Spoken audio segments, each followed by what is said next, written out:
Bonjour à tous et bienvenue sur la chaîne Miss Martha, j'espère que vous allez bien. Je suis heureuse de vous retrouver aujourd'hui pour réaliser une nouvelle recette aux couleurs de l'automne.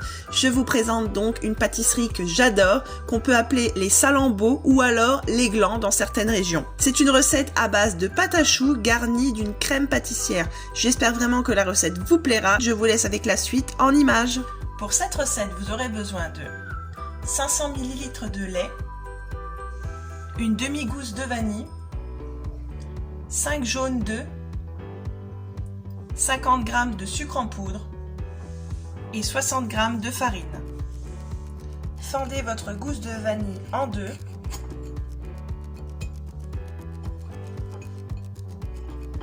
et grattez l'intérieur.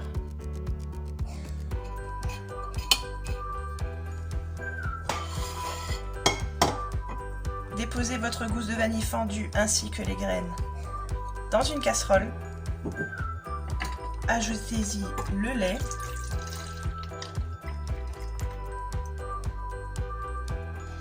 Et portez le tout à ébullition. Dans un bol, versez les jaunes d'œufs, le sucre et blanchissez le tout.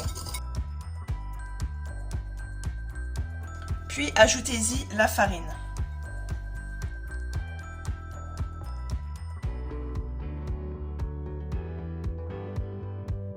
Versez petit à petit le lait sur le mélange œuf, sucre, farine.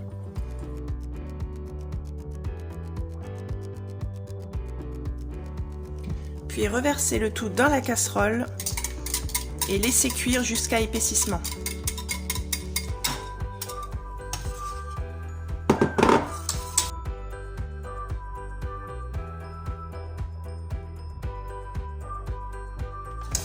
Lorsque la crème pâtissière a bien épaissi, retirez-la de la plaque de cuisson et filmez-la au contact. La crème pâtissière a été filmée au contact.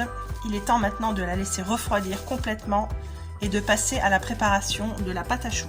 On passe maintenant à la recette de la pâte à choux. Donc pour cette recette, vous aurez besoin de 60 ml de lait, 60 ml d'eau, une demi-cuillère à café rase de sel, une cuillère à café rase de sucre, 50 g de beurre, 75 g de farine et 2 ou 3 œufs en fonction de la consistance de la pâte. On va déjà en ajouter 2 et on verra à la fin s'il faudra en rajouter un troisième. On porte à ébullition l'eau et le lait.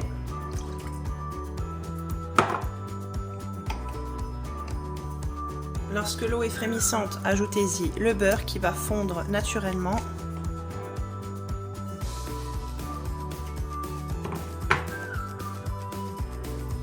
Vous pouvez d'ores et déjà couper votre plaque de cuisson et laisser tranquillement fondre le beurre. Voilà, lorsque le beurre est bien fondu, ajoutez le sel, le sucre,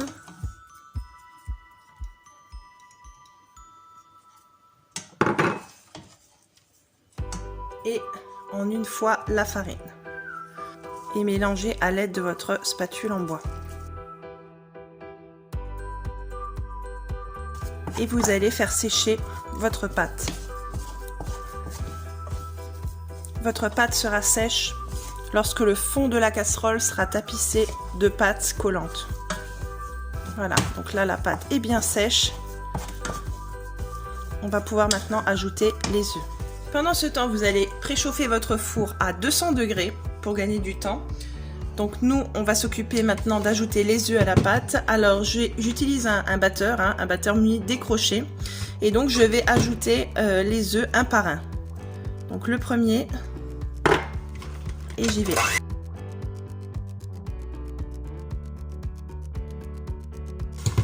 Donc quand le premier œuf est bien incorporé, j'ajoute le deuxième. Donc pour l'instant, la pâte a une texture assez grumeleuse, c'est normal. Elle va finir de s'amalgamer au fur et à mesure qu'on ajoute les œufs et qu'on bat.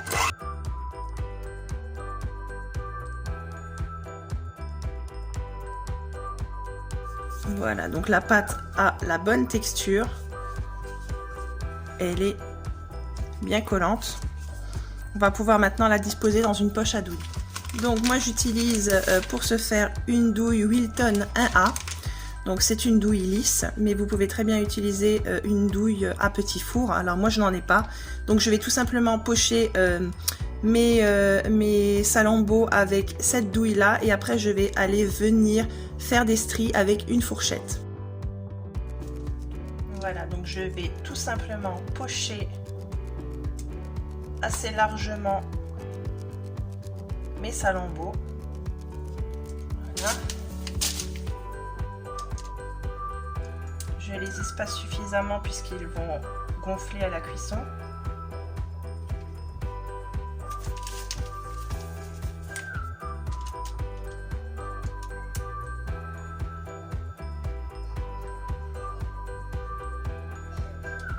Pendant le pochage, j'en profite pour baisser la température de mon four.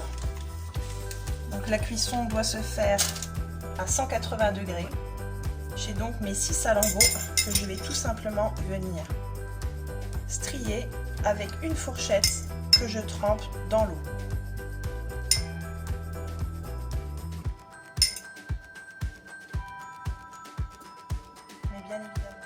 Enfourner la pâte à choux environ 40 minutes. Donc voilà les pâtes à choux sorties du four. Elles sont bien chaudes. On va les laisser complètement refroidir. On va venir trouer l'arrière de la pâte délicatement à l'aide d'une pointe de couteau pour pouvoir garnir de crème pâtissière quand les pâtes à choux seront froides.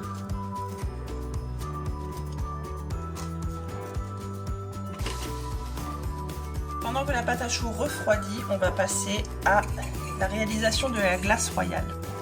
Donc on utilise 15 g de blanc d'œuf et 80 g de sucre glace. Alors j'ai volontairement mis moins de blanc d'œuf parce que je vais utiliser des colorants liquides pour réaliser la couleur verte des salambeaux. Si c'est la première fois que vous venez sur ma chaîne, n'oubliez pas de vous abonner et d'activer la petite clochette des notifications pour ne manquer aucune de mes prochaines vidéos.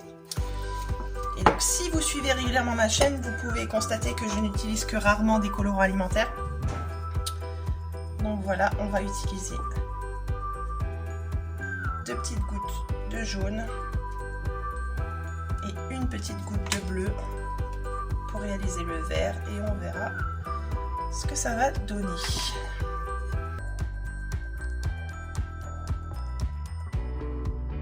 Alors surtout si vous voyez que la texture de votre glace royale est trop épaisse pour pouvoir napper vos glands, n'hésitez pas à rajouter un petit peu de blanc d'œuf. Voilà, donc pour moi la texture est plutôt pas mal, je vais rester comme ça.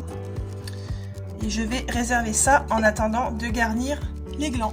Je récupère donc la crème pâtissière qui a complètement refroidi.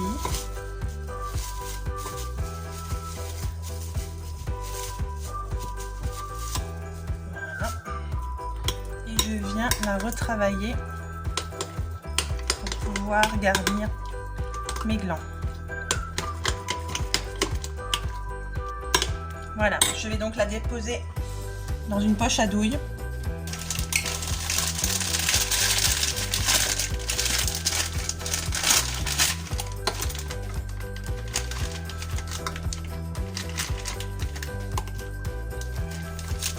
Donc on va maintenant garnir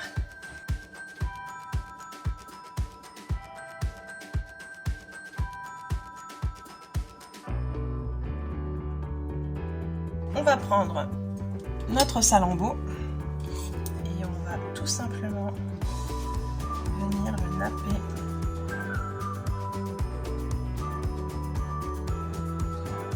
et lorsqu'il est bien nappé, on prend une extrémité et on vient la plonger dans les vermicelles au chocolat et on renouvelle l'opération. Les salambeaux sont maintenant terminés, on va les réserver au frais pendant une petite heure avant de les déguster. La recette des salambeaux est maintenant terminée, j'espère qu'elle vous a plu. Si c'est le cas, je compte sur vous pour exploser le compteur du pouce bleu. N'oubliez pas non plus de partager un maximum la recette. Si ce n'est pas encore fait, je vous invite à vous abonner et moi je vous dis à très bientôt pour une nouvelle vidéo. Ciao ciao!